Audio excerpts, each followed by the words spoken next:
Gloire à Dieu, nous vous saluons tous dans le nom de Jésus. Laisse que Dieu vous bénisse. Nous allons prier. Merci, ô Dieu Tout-Puissant, pour ces instants. Laisse que l'honneur, la louange et la puissance remontent totalement à toi. Donne sanctifier, Seigneur Jésus. Donne sanctifier ces instants. Donne sanctifier ces moments. Nous commandons au nom de Jésus à toute puissance du ténèbre, puissance d'envoûtement, puissance d'égarement, puissance de distraction, des connexions à la parole de Dieu. Nous chassons ces esprits au nom de Jésus. Bénis, ô Éternel, ce matin. Que ton esprit nous assiste. Que ta présence, ô Dieu, règne au milieu de nous. Que ta gloire se manifeste, mon Dieu. Nous te confions, Seigneur, ces cultes entre tes mains. Et nous voulons te demander, Seigneur, de régner et de régner encore au milieu de nous. Au nom de Jésus, nous avons ainsi prié. Amen. Alléluia. Que Dieu vous bénisse. Vous pouvez vous asseoir. Amen. Le thème de ce matin, c'est le thème qu'on a annoncé même pour la semaine, durant toute la semaine. La supériorité de la race chrétienne. C'est le thème de ce matin. La supériorité de la race chrétienne. Amen. Vous savez, bien-aimés, notre façon de marcher, notre façon de parler, notre façon d'agir dépend de ce que nous connaissons sur nous-mêmes, dépend de la maîtrise de notre personnalité spirituelle. Amen. Quelqu'un qui se connaît, il parle par rapport à ce qu'il connaît de lui. Celui qui sait qu'il est un chef, il parle comme un chef, il bouge comme un chef, il agit comme un chef. Amen. Nous chrétiens également, il est important de se connaître ce que nous sommes. Et une fois que tu es conscient de ce que tu es en Jésus-Christ, ça peut déterminer ta façon de faire les choses. J'aimerais te dire, les gens comme les esprits vont te respecter par rapport à l'identité que tu reflètes. Amen. Je donne un petit exemple avant de commencer. Tu as l'apparence d'un général, par exemple. Tu as l'apparence d'une autorité. Lorsque tu te présenteras quelque part, avant qu'on ne sache ce que tu es, je crois que les gens vont te donner les honneurs tels que tu reflètes. Ta physique ou ta présence reflète.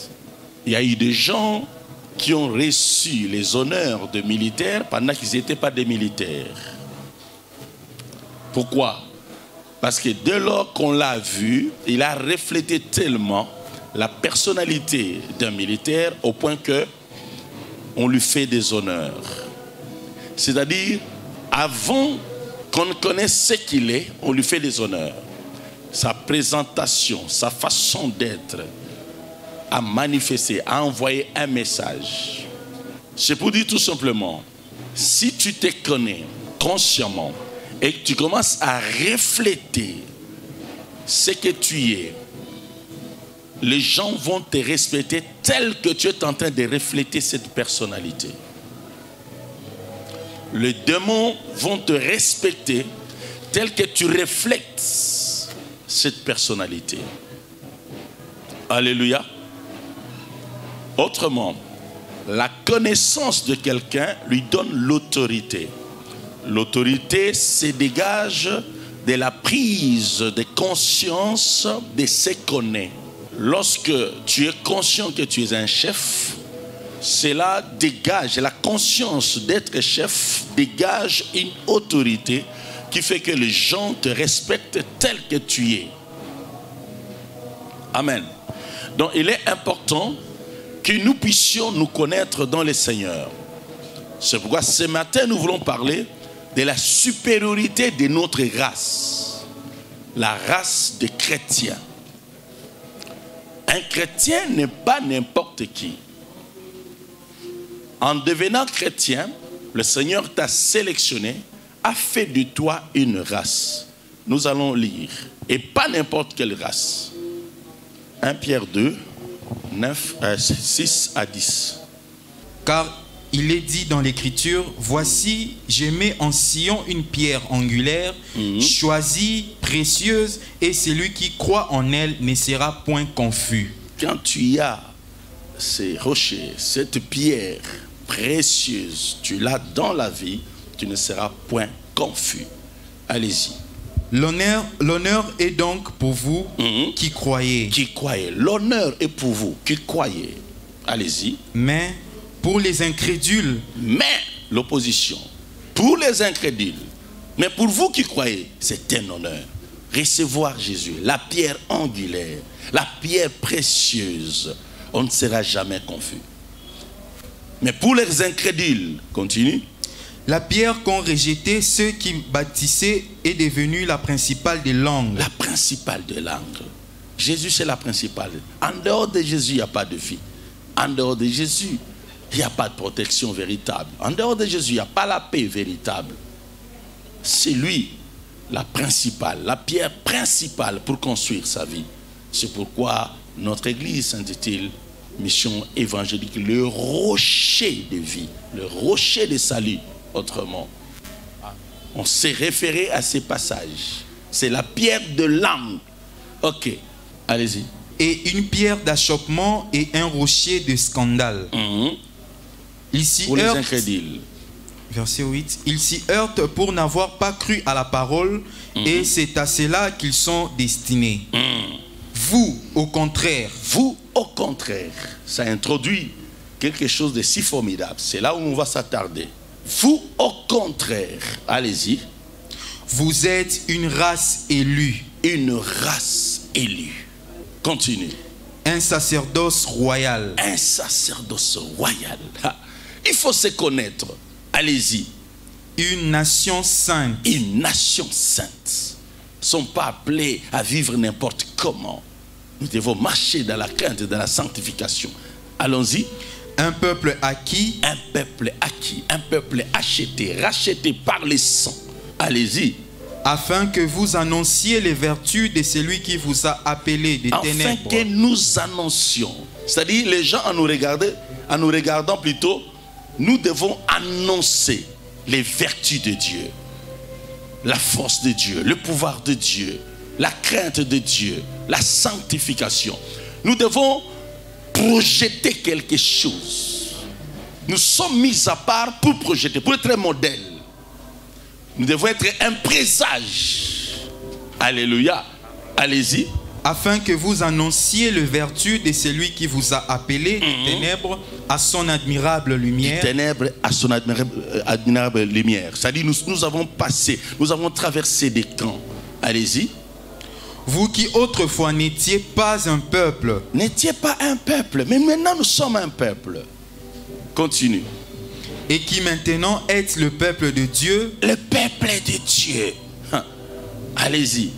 Vous qui n'aviez pas obtenu miséricorde. Voilà. Et qui maintenant avez obtenu miséricorde. Est-ce qu'on peut applaudir le Seigneur puis on s'assoit? C'est merveilleux. Merci, vous pouvez vous asseoir. Amen. Je ne saurais pas trop m'attarder sur ces passages. Je crois que j'essaie de faire des petits commentaires pour attirer votre attention. Amen. On est en train de nous conscientiser. Dans ces passages, on conscientise les enfants de Dieu, le peuple de Dieu. On est en train de nous conscientiser. C'est comme si le peuple de Dieu ne se connaissait pas véritablement. Alors, Pierre est en train de les conscientiser. Il commence d'abord par présenter, nous donner la chance que nous avons eue, l'opportunité que nous avons eue de recevoir le Seigneur Jésus, de bâtir notre vie sur les rochers de vie, de bâtir sur, notre vie sur la pierre angulaire. Il nous montre l'avantage de pouvoir choisir Jésus comme notre Seigneur, notre Sauveur, d'avoir bâti notre vie sur Jésus. Il dit, mais pour les incrédules, peut-être Jésus constitue une pierre d'achoppement, de scandale. Mais pour nous, c'est le salut. Alléluia. Et lorsque nous sommes dans le Seigneur Jésus, bien-aimés, nous ne sommes pas n'importe qui. La Bible dit, nous sommes devenus un peuple de Dieu. Un peuple de Dieu. Je ne sais pas si tu comprends. En ce moment-là, ce qu'il faudrait vraiment comprendre, c'est quoi? C'est que en regardant la terre, lorsque Dieu regarde la terre, pour tous ceux qui ont reçu Jésus dans leur vie, ils sont sélectionnés, ils sont mis à part. Dès lors, ils sont considérés comme un peuple de Dieu, une race mise à part. Physiquement, on peut nous confondre avec tout le monde. D'ailleurs, la Bible le dit. Nous ne sommes pas de ce monde pendant que nous vivons dans ce monde. C'est-à-dire, dans ce monde, nous pouvons emprunter le même bus que tout le monde. Nous pouvons passer par le même marché que tout le monde. Mais nous ne sommes pas tout le monde. Pourquoi l'apôtre Pierre rappelle cela? Justement, c'est pour réveiller notre conscience en tant qu'enfant de Dieu. Je suis en train de vous dire, et je l'ai toujours dit, la clé de la vie surnaturelle, la clé de la puissance divine, c'est d'abord la conscience. Un enfant de Dieu qui n'a pas de conscience d'un enfant de Dieu, c'est un enfant perdu. L'enfant d'un roi qui n'est pas conscient qu'il est enfant d'un roi ne se comportera pas comme un enfant de roi. Il va commencer à pleurer comme tout le monde, comme un esclave. Écoutez, ce matin, le Seigneur est en train de vous avertir, de nous avertir. Il veut attirer notre attention. Très souvent, nous vivons dans ce monde sans être conscients de ce que nous sommes réellement devant le Seigneur. Pendant que le Seigneur Jésus, en nous appelant, en faisant que nous recevons le Seigneur Jésus, recevoir Jésus, c'est une présence miraculeuse, une présence surnaturelle, une présence qui transforme tout, et même une présence qui nous donne de nouveaux statuts. C'est ce que beaucoup ignorent ou oublient.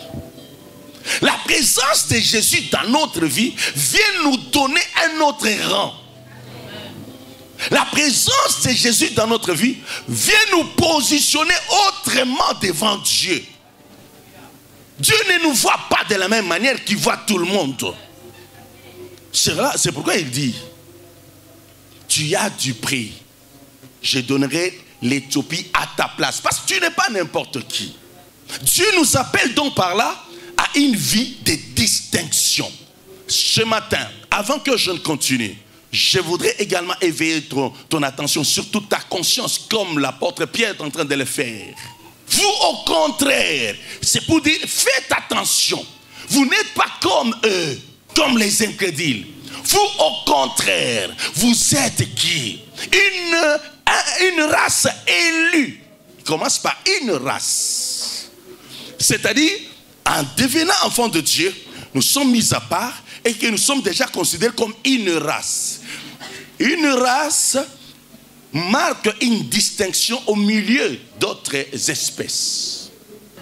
Je voudrais te dire, berger, si tu veux voir ta vie changer, tu dois commencer par te considérer que tu es changé par Jésus. Si tu veux vivre la distinction quelque part, dans un milieu professionnel, au marché, dans une compétition, tu es allé faire ton test de travail, tu veux être distingué, tu dois d'abord être conscient que tu n'es pas comme les autres. Toi, tu es un enfant de Dieu, un peuple de Dieu. Tu fais partie des peuples de Dieu. Peut-être tu ne comprends pas très bien. Quand on parle de Dieu, il faut voir celui qui a créé les cieux et la terre. Est-ce que tu es conscient de celui qui a créé les cieux et la terre? Est-ce que tu es en train de réaliser sa force et sa puissance en créant le monde? Quand tu regardes la nature, tu peux comprendre combien Dieu est puissant. Mais écoute, maintenant c'est comme si on te disait, toi tu es devenu l'enfant, le peuple de celui qui a créé les cieux et la terre. Est-ce que tu es conscient? Amen. Tu n'as pas donc à trembler. Le vendredi, José dit une phrase très importante. Crois au surnaturel. Crois au surnaturel, tu activeras le surnaturel. Qu'est-ce que j'avais dit? Crois au surnaturel, tu activeras le surnaturel. Lorsque tu n'y crois pas, ça ne sera pas activé. Et c'est ça la foi. La foi en réalité, c'est ce qu'on nous demande. Crois seulement. C'est-à-dire, crois que la chose que tu souhaites arrivera. Et la Bible dit, tu le verras ça s'accomplir. C'est croire dans le surnaturel. Quand tu crois dans le surnaturel et que Dieu voit que tu as la foi, Dieu consomme ta foi. Le consommateur de la foi, Jésus. Quand il consomme ta foi, il trouve que tu as la foi. En tout cas, il a la foi. Il croit dans cela. Tu sais, pour celui qui a la foi, rien n'est impossible. La vraie foi ne voit pas l'impossibilité. La vraie foi ne voit pas les difficultés. La vraie foi ne voit pas les complications. La vraie foi voit que la possibilité. Amen. Ok, je vais t'aider à comprendre encore et à affermir ta foi. Tout ce que l'homme peut faire, considère comme ce sont des choses, des dossiers déclassés par Dieu. Il y a quelqu'un qui me suit? Tout ce que toi tu peux faire, considère que ce sont des dossiers déclassés par Dieu. Ce sont des dossiers qui ne sont pas au niveau de Dieu. Parce que les hommes peuvent le faire. Dieu commence à agir là où tu commences à se sentir incapable. Autrement, les dossiers difficiles et compliqués, ce sont les dossiers que Dieu traite. Amen. Alors, si Dieu nous demande d'avoir la foi, justement, il nous demande d'avoir la foi pour qu'il lui traite des dossiers qui te surpassent. Est-ce que tu peux être heureux d'avoir un Dieu qui aime traiter les dossiers difficiles et les dossiers compliqués? C'est à lui. Amen. Qu'est-ce qui te semble être compliqué et difficile ce matin? Alléluia. Dis à Dieu, voilà un dossier déjà que je peux te présenter, qui commence à me surpasser et me dépasser. Tu peux lui confier ces dossiers? Confie-le les dossiers. Confie les dossiers entre les médecins. Confie le Seigneur. Confie-les au Seigneur. Dis, Seigneur, je te présente ces dossiers qui me semblent être compliqués. Toi, tu es le Dieu des choses compliquées, des choses difficiles. Je les confie à toi. Amen. Il a pris bonne note. Laisse que mon Dieu s'élève maintenant pour les résoudre au nom de Jésus. Laisse que mon Dieu, dans son intelligence, qu'il te donne la solution au nom de Jésus. Laisse que mon Dieu, dans sa puissance, qu'il te donne la solution au nom de Jésus. Ce sont les dossiers qu'il aime bien traiter. Amen. Amen. Ainsi, crois dans le surnaturel, tu activeras le surnaturel. Qu'est-ce que je voulais dire? Laisse que Dieu accomplisse ta foi au nom de Jésus-Christ. Qu'est-ce que je voulais dire? En nous avons quelque chose de mystère. La foi, c'est quelque chose de si mystérieux. Tu imagines, on dit, si tu as la foi comme un petit grain de sénévé, un petit grain, pas beaucoup. J'étais en train d'expliquer à quelqu'un hier ou avant-hier, je l'exhortais. Je lui dis, tu imagines que Dieu a dit, si tu as la foi comme un grain de sénévé, tu peux déplacer les montagnes. C'est-à-dire, la dose de la foi en grain là, grain de sénévé, la dose de la foi en grain de sénévé est capable de déplacer la montagne. Alors je l'ai dit. Et quand tu auras alors la foi en forme d'une bille, ça sera comment? Tu es en train d'imaginer? Si avec les petits grains, la foi d'un petit grain, à la dimension d'un petit grain de sénévé, tu déplaces la montagne. Et alors quand tu auras une foi en forme de bille, ça sera comment? Donc tu feras des choses extraordinaires. Alors imaginez, comprenez. Vous ne trouvez pas que la foi est mystérieuse? Un petit truc comme ça, mais qui déplace des montagnes.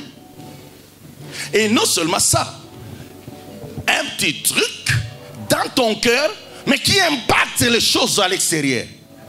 Aïe, aïe, aïe, aïe, aïe, aïe. Si tu peux réaliser ces choses, Tu es capable donc de tout bouger. Tu es capable de tout changer. Tu es capable de tout bouleverser. Et ce qui est merveilleux, c'est que tu peux opérer en silence, mais tu opères puissamment. Tu peux être dans ta chaise, mais tu actives seulement la foi. Alléluia, alléluia. Tu es dans ta chaise, mais tu actives la foi. Tu es dans une réunion familiale, mais tu actives la foi. Tu es dans une réunion professionnelle, mais tu actives la foi. Tu es dans une réunion de business, mais tu actives la foi. Quelque chose qui est en toi commence à influencer l'extérieur. Amen. Amen. Dis à ton frère, je ne suis pas n'importe qui. Être recruté dans la famille de Jésus, c'est devenir surnaturel. Alléluia. Ce n'est pas pour rien que le Seigneur dit, vous au contraire, il veut nous montrer l'avantage. Vous êtes une race élue. D'abord, c'est pour dire quoi? Vous êtes mis à côté, vous êtes mis à part, vous êtes traité autrement par le Créateur. Le Créateur ne vous considère pas comme tout le monde. Vous êtes dans une classe mise à côté. Vous bénéficiez d'une attention exceptionnelle. Je voudrais te dire, peu importe ceux qui peuvent te rejeter sur cette terre, peu importe ce que les gens peuvent dire de toi, mais il y a quelqu'un qui sait, qui connaît ta valeur et qui fait attention à toi, qui t'a mis déjà à part. Et tu es exceptionnel pour lui. Alléluia. Quand Dieu est pour nous, qui sera contre nous? Sera dans la vie, t'as mieux avoir Dieu de son côté. Quand tu as Dieu de ton côté, tu es majoritaire. Majoritaire, ce n'est pas les nombres. Majoritaire, c'est d'avoir Dieu avec soi. Parce que lui, il est puissant, il est plus fort. Il est fort plus que 1000 personnes qui peuvent s'élever contre toi. Il est puissant plus que 10 000 personnes qui s'élèveront contre toi. Amen. Un peuple a acquis. Amen. Amen. Vous, au contraire, vous êtes une race élue, un sacerdoce royal. Quand on parle de sacerdoce royal, on veut parler de l'autorité. Vous êtes une race de sacrificateurs autoritaires. Amen. Ce n'est pas pour rien qu'on a dit sacerdoce royal. Quand on parle de roi, on voit l'autorité, celui qui domine et celui qui règne. Je vous dis, on a dit, le Seigneur nous a révélé que nous sommes entrés dans une saison d'autorité. Rappelez-vous, je vous avais dit, j'ai vu une vision où il y avait des boîtes d'allumettes qui s'étaient renversées. Je n'ai pas voulu les ramasser, mais j'ai donné l'ordre tout simplement. Restaurez-vous. Et j'ai vu ces boîtes se relever et se remettre en place. Lorsque je me suis réveillé, j'ai commencé à méditer. Ça signifie comment? Ça signifie quoi? Et le Seigneur m'a dit, m'a convaincu que même toi, comme l'Église, vous êtes passé à une autre saison. Je vous dis et retenez, nous avons prié pour les gens, nous avons imposé les mains aux gens, mais cette saison dans laquelle on est entré, c'est un nouveau ère ministériel. Les miracles s'accompliront par les déclarations. Les vies des gens vont se restaurer par les déclarations. Sans faire trop d'efforts, Dieu m'a inspiré Ephrata. Il y a une autre action qui vient dans le même sens. Amen. C'est toujours l'autorité, la manifestation de l'autorité. Mais pour que tu manifestes l'autorité, comme je viens de dire, tu dois te connaître. Ici, on est en train de nous rappeler. Enfant de Dieu, peuple de Dieu.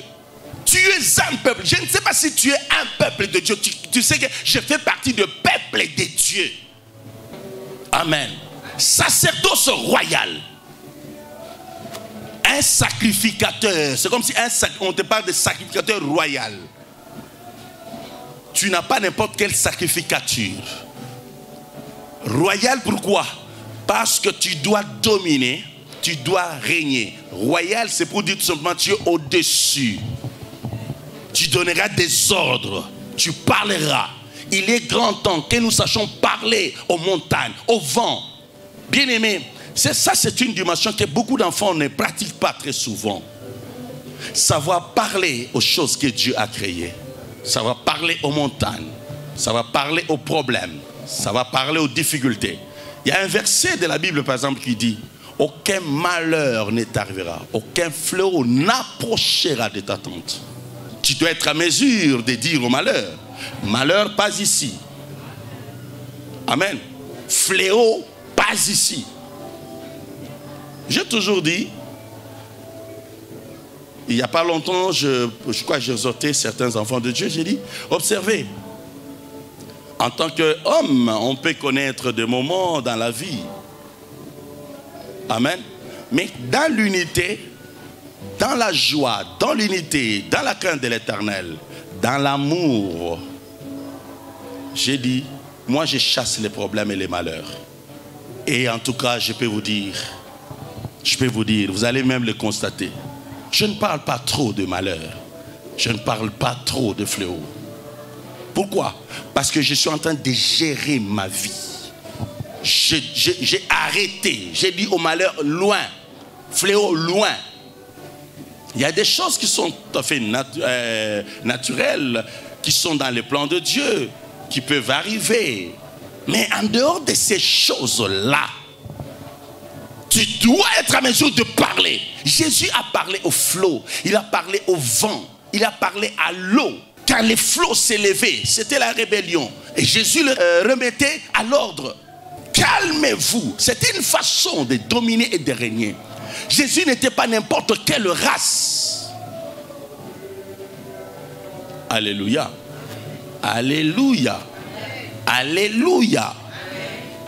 Nous sommes dans une génération, nous sommes dans l'ère où il faut prendre l'autorité.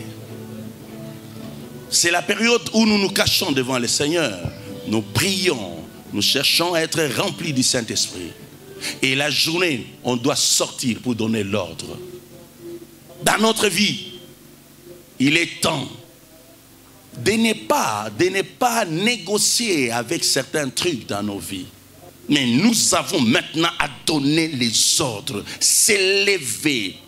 Nous sommes un sacerdoce royal. Il faudrait que le monde sache, la nature sache, les pierres sachent, tout ce qui existe sache qu'il y a une race, un sacerdoce royal. Je suis en train de te dire, c'est la prise de conscience qui fera que les choses changent dans ton entourage. Amen.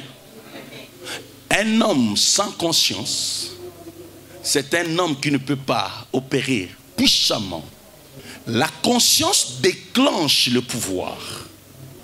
Quand tu commences à croire que Dieu m'a établi enfant de Dieu, même les lions peuvent s'arrêter devant toi. Parce que tu vas dégager maintenant le pouvoir. La conscience va libérer le pouvoir d'un enfant de Dieu. Vous savez, lorsque nous voyons l'histoire de Daniel, des amis de Daniel, j'aime beaucoup cette histoire parce qu'il y a beaucoup de surnaturel là-dedans. Vous imaginez que on jette les amis de Daniel dans la fournaise ardente, ok? Et avant de le jeter, on règle la fournaise 7 fois plus. C'est-à-dire, le feu change de couleur. Là où il y avait le feu jaune, ce n'est plus seulement jaune, il y a du rouge, il y a du violet, c'est-à-dire un feu qui se transforme. Tu imagines? Avant qu'on nous jette les amis de Daniel dans le feu, ceux qui les ont amenés, portés vers la fournaise, eux-mêmes ne sont même pas entrés, mais ils étaient morts sous l'effet de la chaleur du feu. Mais vous imaginez? Alors ceux qui sont jetés dans la fournaise, c'était comment? Mais la Bible dit, il y avait un 4e homme qui a apparu. Mais qu'est-ce qui a poussé au 4e homme, Jésus, d'apparaître? Amen. Amen. Ce qui a poussé les 4e hommes d'apparaître dans la fournaise, c'était la foi et la conscience qu'avaient activé les 3 amis de Daniel avant qu'ils soient jetés.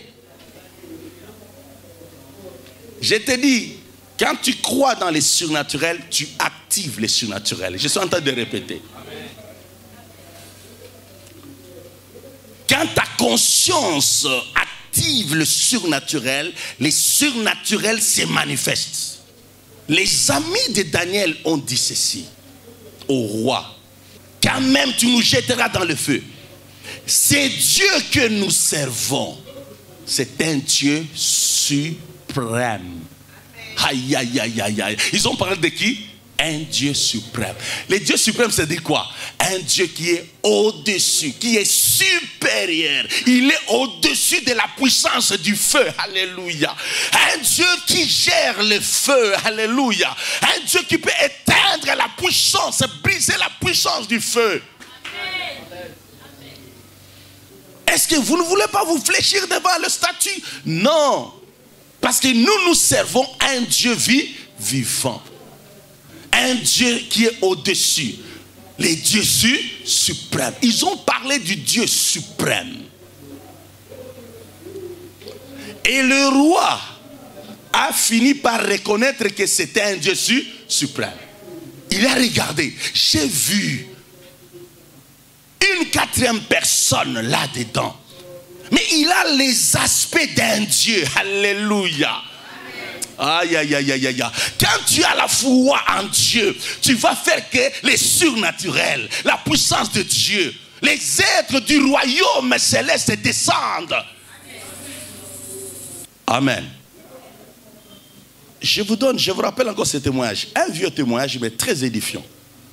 J'étais sur la grande route numéro 1, Bas-Congo.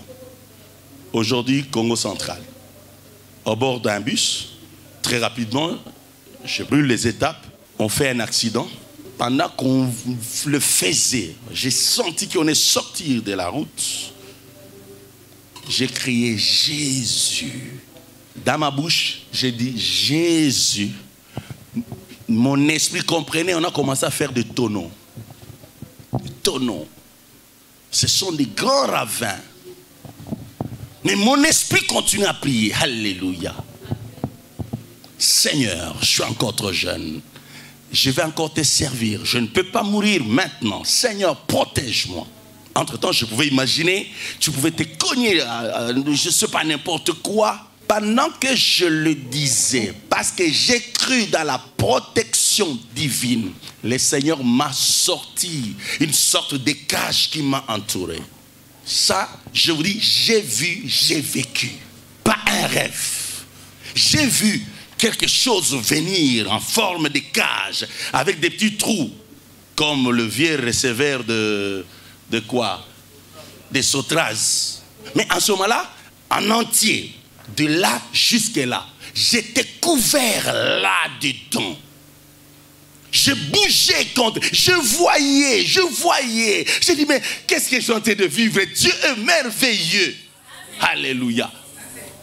Jusqu'à ce qu'on a terminé, je ne sais pas combien. Vous imaginez, ce qui passait là au-dessus, c'était la nuit. Vous voyez les lumières qui passent. Donc on ne sait même pas que vous avez fait un accident là-bas. Dans le ravin. Je ne sais pas combien de tours on a fait parce qu'à un moment on avait tellement du vertige. Et puis le Saint-Esprit, pour me confirmer que c'est lui, c'est Dieu qui a opéré les miracles. Quand tu crois dans le miracle, tu actives le miracle. Quand tu crois dans le surnaturel, tu actives le surnaturel. Et la clé, c'est la conscience.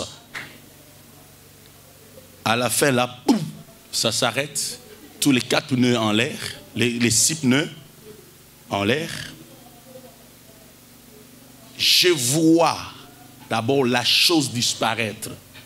On l'amène comme ça. Oh, c'est comme si ça s'est plié, puis ça disparaît. Et j'entends une voix qui me dit, n'aie pas peur. Laisse-les sortir. Ne te précipite pas. Laisse-les sortir. Tu sortiras le dernier calmement.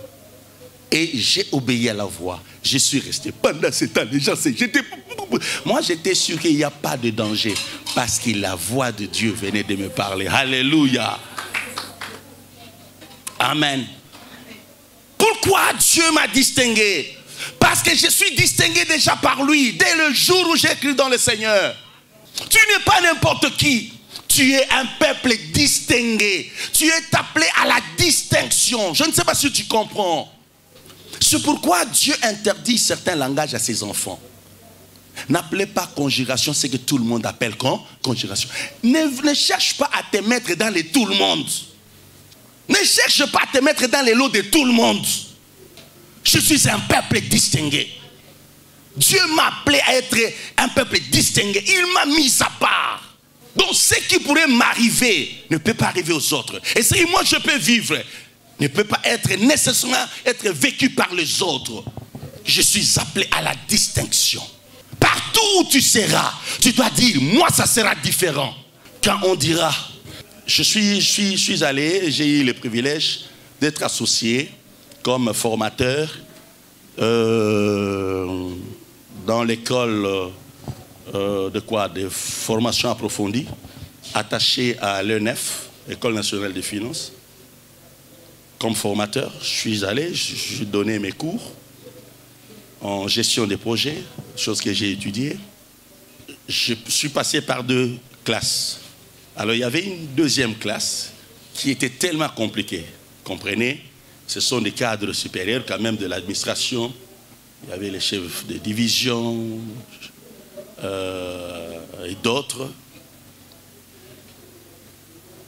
Et j'arrive, la promotrice de la salle me dit, parce que dans ma méthode, je devais, premier jour, on fait la présentation, puis je fais un petit test de niveau pour voir un peu ce qu'ils connaissaient sur la gestion des projets, qu'on sort. Alors la dame me dit, en tout cas c'est compliqué, il y a un qui a essayé, mais c'était compliqué, c'est une salle un peu compliquée. Ok? Je lui dis, ok, ne t'en fais pas, ça c'est pas ton problème, laisse-moi faire. Ok? J'ai dit quoi? Laisse-moi faire. En disant laisse-moi faire, en ce moment-là j'ai compris que je devais monter. Spirituellement je devais monter. Ils sont tous intellectuels, ils sont en pleine fonction, ils sont chefs. Donc, ce n'est pas facile. D'abord, c'est une classe des adultes. Donc, ce n'est pas la même méthode qu'à l'école primaire. Je suis entré. Moi, j'ai tenu à faire ce que je devais faire. Alléluia. Je suis entré, je me suis présenté, je commençais à parler. Et du coup, j'ai senti. Amen. Je me présente. En dehors de la présentation que je devais faire, j'ai rajouté également par sur quoi je suis pasteur. Il y a quelqu'un déjà qui lance un peu. Alléluia. Est-ce que vous comprenez? Alléluia. Et moi, je réponds Amen. J'entre maintenant dans leur jeu. Alléluia. J'ai commencé à parler. Et du coup alors, la salle était sous le règne de notre Dieu. Sous les contrôles de notre Dieu. Je regarde la dame, elle me regarde. C'est-à-dire, nos regards parlent déjà. Alléluia. C'est comme si je lui dis, ok, tu as compris? Elle aussi, c'est comme si elle répond, oui, je suis en train de voir. Ok? On a continué jusqu'au bout. Dans les familles, il y a des gens qui se vantent tellement.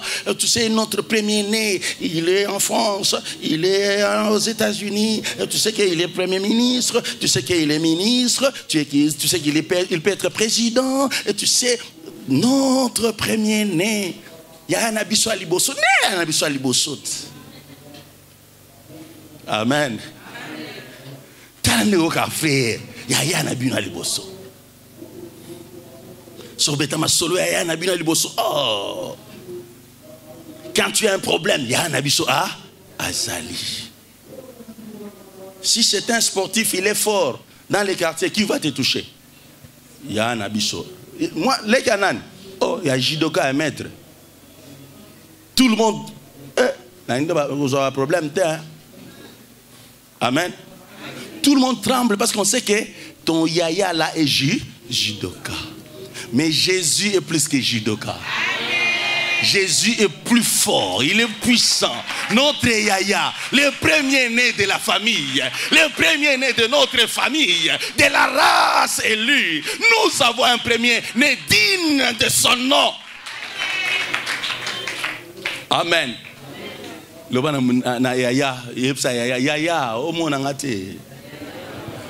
Alléluia. Nakei pa ya na biso. Alukelanga mbonga minerval. Wana yaya. Oya futa déjà. Alléluia. Soka pese la ko makila bongo akoboya ko pese oyo loko zo senga. Apesa vie na ye pona yo bongo akoboya. Amen. Alors écoutez, s'il est premier-né, c'est-à-dire et lui et nous avons le même sang. C'est pourquoi il nous a rachetés par son sang. C'est pourquoi il a institué que nous buvons son sang. Nous devons avoir le même sang. Les sangs qui parlent mieux. Il faudrait que quand tu es quelque part là, les sangs sont en train de parler. Amen. Amen. Les sangs qui parlent, les sangs qui peuvent témoigner. Oazaya Nzambe, Fongole Nzela, Tikaya Leka. Laisse que le sang de Jésus, que tu as déjà bu au travers les services de Sainte-Seine, commence à parler en toi. Que le sang de Jésus crie Alléluia. Que le sang de Jésus crie victoire. Que le sang de Jésus crie percée. Que le sang de Jésus crie réussite partout. Amen. Je déclenche cela au nom de Jésus. Que la voix du sang de Jésus crie en toi. Dis à ton frère, na fier, na mela makila Yesu, obando ki basala ka blague, ndoki na banga na mela ki makila na mela Yesu. Alléluia. Aloba na makenda mela Yesu, pe na mela kango. Loba na mngana yetambula na makila. Beni ndoga olio na makila Yesu. Amen. On a déjà kimia. J'ai parlé avec quelqu'un, c'était le vendredi. J'ai prié pour lui ici. On dirait que ce n'était pas suffisant. Comme je sortais déjà, j'ai prié, je suis parti. On dirait que ce n'était pas suffisant. Il est encore venu à la maison, maman le reçoit. Alors je devais encore le recevoir. Je dis, mais j'avais déjà prié pour lui. Ce n'est pas suffisant. Donc sa foi n'a pas encore accepté. Ça va, on commence. Après avoir parlé, j'ai trouvé que je devais faire une prière de délivrance. Or, Dieu m'a déjà interdit de faire de délivrance à la maison. Ah, ça c'est Dieu. Depuis avant quand j'étais seul, avant de me marier, j'ai prié partout, au salon, partout, délivrance partout. Mais quand je m'étais marié, Dieu dit, non, pas de délivrance à la maison. J'ai essayé par 3 fois. 3 fois. Quelqu'un qui me met devant un fait accompli. J'ai prié. Chaque fois que je priais, c'était des situations bizarres. La dernière fois, mon fils, Bonheur, a failli mourir. Bloqué ici. Un bonbon qu'il était en train de sucer. Bloqué. L'enfant ne savait pas respirer. Il avait les yeux qui sortaient comme ça. Et moi, j'étais au salon. Lui était dehors. Je sens la voix de Dieu me dire, lève-toi, sors. Que je sorte. J'ai dit, je dois obéir. Je suis sorti, je suis allé comme Abraham qui ne savait pas où il devait aller. Je suis sorti. Pendant que je sortais, j'ai vu l'enfant en train de chercher le souffle. Et qui avait encore le courage de marcher, qui venait chercher papa. Et moi, je l'ai croisé en sortant. Du coup, j'ai compris. En le regardant, le Saint-Esprit, il doit voir un bonbon. J'ai dit, au nom de Jésus. Et du coup, le Saint-Esprit me dit, tu le retournes et tu lui donnes un petit coup dans le dos. Chose qui est venue comme ça. Pendant que j'ai prié, je le retourne, je le prends par le pied et j'essaie de lui donner, comme le Saint-Esprit m'a dit, un coup dans le dos et du coup, boum, il rejette le bonbon. Le souffle est revenu. Amen. Je l'ai récupéré. J'ai failli le gueuler pour dire, mais toi, on t'a toujours interdit. Surtout quand tu prends un bonbon, ne cours pas. Le Saint-Esprit me dit, non, c'est pas ça. C'est toi. Je t'avais interdit de prier à la maison pour les délivrances. Et c'est ce jour-là que j'ai compris que lorsque nous prions, en réalité, les esprits tournent. La première fois que j'avais prié dans la maison, j'ai vu l'esprit que j'avais chassé tourner au salon. Et moi, je suis venu, je dis, qu'est-ce que tu fais là? Allez, sors. Voilà, il a essayé de me résister. Finalement, je l'ai sorti par force. J'ai crié au nom de Dieu, allez, sors. Et je l'ai vu sortir par le bas de la porte. Ça, c'était la première fois. Deuxième fois, il y avait un truc qu'on avait avec maman. Au même instant, ça capotait. Et l'esprit me dit, c'était à quelle heure que ça capotait? À la même heure que j'avais prié à la maison. Et troisième, c'est bonheur qui a failli mourir. Amen. Quelqu'un me dira un jour, pourquoi le pasteur peut recevoir les bénédictions à la maison? Oui, parce que si je reçois les bénédictions, je peux pour toi les bénédictions, je partage avec toi les mêmes bénédictions. Est-ce que vous comprenez? C'est ça la logique. Si je demande la bénédiction, tu reçois la bénédiction, la maison aussi est bénie, reçoit aussi la bénédiction. Donc si je fais les prières de délivrance, c'est comme si je mets en danger ma population, ma famille. Ils sont enfants du pasteur, mais ils ne sont pas pasteurs. C'est bon? C'est comme ça que les prières de délivrance, je préfère les faire ici. Alors qu'est-ce que je fais pour aller court? J'ai dit, mais entre-temps, je ne peux pas laisser cet enfant comme ça.